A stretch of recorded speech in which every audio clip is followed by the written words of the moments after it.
Değerli Filistin dostları, bugün 7. Asya Mahkemesi'nde Azerbaycan petrolü gitmesin, Kürecik üssü kapatılsın, İsrail'e karşı yaptırımlar uygulansın talebiyle eylem yapan Filistin dostlarının mahkemesi var. Değerli dostlar, yargılanan ablalarımız birazdan burada olacaklar.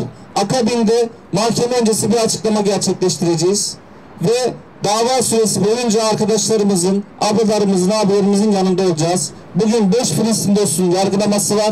Bizler de buradayız. Yargılanan Filistin dostlarıdır, Filistin davasıdır. Filistin yalnız değildir, dostları da asla yalnız olmayacaktır. Gazze dostları yargılanamaz. Gazze dostları yargılanamaz. Filistin halkı yalnız değildir. Filistin halkı yalnız değildir. İşbirlikçi olma, direnişçi ol. İşbirlikçi olma, direnişçi ol. İşbirlikçi olma, direnişçi ol. Filistin davamız yargılanamaz.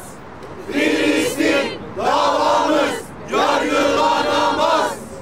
Filistin davamız yargılanamaz. Aylardır meydanlarda belki küçük bir grup olarak bu talepleri dile getirirken hep şunun altını çizdik, dedik ki Filistin meselesi, Gazze meselesi üzerinden hamaset yapılacak, üzerinden siyaset devşirilecek, üzerinden politika yapılacak bir mesele değildir.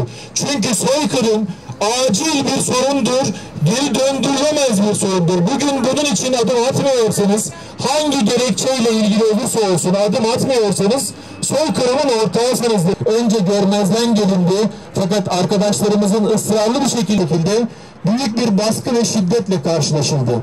Ne yazık ki geriye dönüp baktığınızda, arşivi taradığınızda öyle görüntülerle karşılaşıyorsunuz ki, öyle görüntüler sizin hafızanıza, tüm dostlarına bunlar nasıl reva görülmüş, bunlar nasıl yapılmış ki büyük bir bölümü de hanım kardeşlerimizden, ablalarımızdan oluşuyor idi ve onların çocuklarından oluşuyordu. Ama karşılarında ne yazık ki kendilerini sokaktan atmaya çalışan, Türkiye tarihinde Filistin meselesinde, Gazze meselesinde çok açık bir şiddetin uygulandığı sahneler o gün orada yaşandı.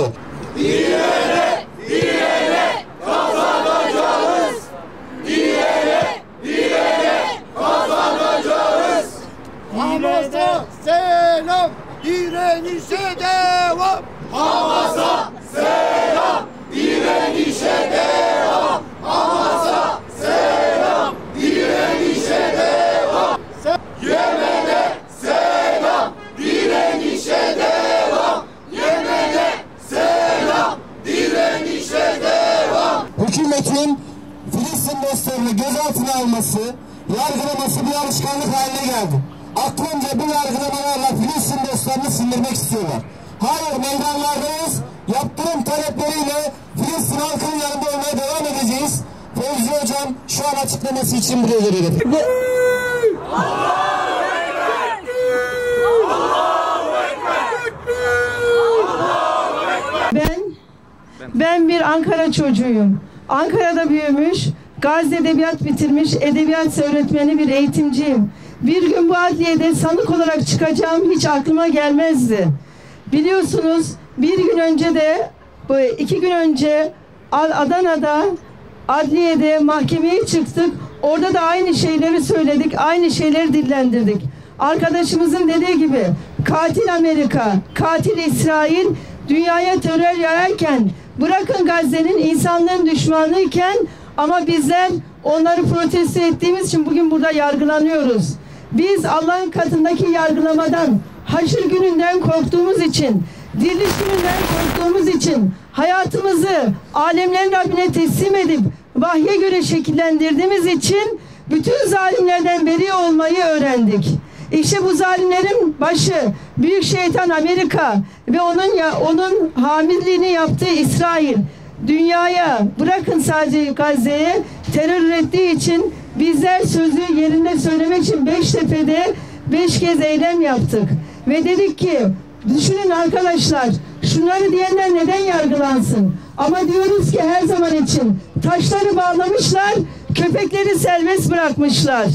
Taşları bağlamışlar, köpekleri serbest bırakmışlar. Köpeksiz köye düşenler değneksiz geziyorlar. Bunlar bizim atasözlerimiz. Bizler Ankara'ya geldik. Dedik ki artık çadırlarda yananlar yetmedi mi? Evlatlarının parçalarını poşetlerine toplayanlar yetmedi mi? Evlatların cesetlerine sarılı uyuyanlar yetmedi mi? Şu vanaları kapatın. BOTAŞ'tan petrolü kesin. Çifte vatandaşlığı kaldırın. Vanaları kapatın. Limanlardan gemileri kapatın. Allah'ın indirdiğini hükmetmemeniz hem kendi ülkemizde hem de Gazze'de zulüm üretiyor dedik. Bunlar suç oldu. Biz de Beştepe'ye geldik. 6 Kasım'da eylem yaptık. Soruyorum Gazze dostlarına. Hastanede yanan insanlar için eylem yapmak suç mudur? Suç mudur arkadaşlar? Hayır. Suç mudur? Hayır. Şimdi biz bu mahkemeye gireceğiz. Bunların hiçbir suç olmadığını, biz zorak yargılandığımız mahkemede de haykıracağız. Son olarak şunu söylüyorum. 7 Ekim'in seneyi devriyesinde dedi ki katliamlar, yani bırakın savaş, orada bir katliam soykırım var.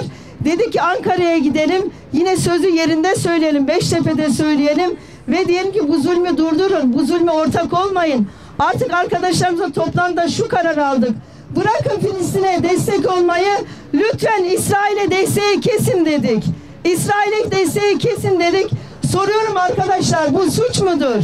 Hayır. Bu suç mudur? Hayır. Bu suç mudur? Hayır. O yüzden biz İsrail'e Çelikdere tutun da kurşun geçirmez camı gönderen, birçok silah mesabesindeki petrolü gönderen, orada çadırlarda diri diri yakılan insanlara sebebiyet veren, gerek kendi ülkemizi, gerek 57 güya İslam ülkesinin liderlerini ve dünyadaki bütün emperyalist güçleri biz ne dedik? Telin ettik.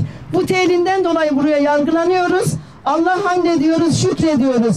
Onlar bizi hapsetse de diyoruz ki Gazze dışında her yer işgal altında, ama yüreklerimizi işgal ettirmeyeceğiz.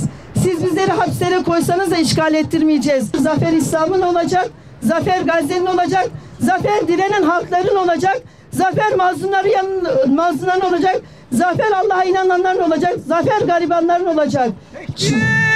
Allahu Ekber! Kahrolsun İsrail, işbirlikçi hainler! Katil Amerika, Orta Doğu'dan defol! Katil Amerika, Orta Doğu'dan defol! Katil Amerika, Orta Doğu'dan defol! Şehirden, birçok farklı sivil toplum kuruluşundan, farklı siyasi organizasyonlardan gelen, bu davada bize destek olmak için yanımıza duran kıymetli hocalarımız var, kıymetli dostlarımız var. Hepsine teşekkür ediyoruz. Değerli dostlar, davamız 7. Asliye'de olacak, 5. katta. Davamız tamamlandıktan sonra da burada dava sonrası bir açıklamamız gerçekleşecek. Birazdan Asliye Mahkemesi, 7. Asliye Mahkemesi'ne doğru geçiyoruz. Mahkeme öncesi son kez şunları ifade etmek istiyoruz. Yargılanması gereken Filistin dostları değil, kirli işbirlikçilerdir. SOKAR şirketi bugün hala petrol gönderiyor. Bu petrol Gazze'de ölüm olarak dönüşüyor. Bugün Kürecik Radarı katil Amerika'ya bilgi vermeye devam ediyor. Bugün Siyonizmle çifte vatandaşlığı olan, soykırıma katılan kişiler hala Türkiye'de yargılanmıyor. Ancak Filistin dostları yargılanıyor. Biz hukuk vesilesiyle Filistin dostlarının sindirilmesi çabasına, gayretine karşı mücadele edeceğiz. Asla hukukun bizim önümüzde sindirici bir unsur olmasına izin vermeyeceğiz. Nehirden denize özgür Filistin demeye devam edeceğiz. Esas suç Filistin dostu olmak değil, soykırımla işbirliği içinde olmaktır. Nehirden denize özgür Filistin. Nehirden denize özgür Filistin. Nehirden denize özgür Filistin. Ön açıklamamız tamamlanmıştır.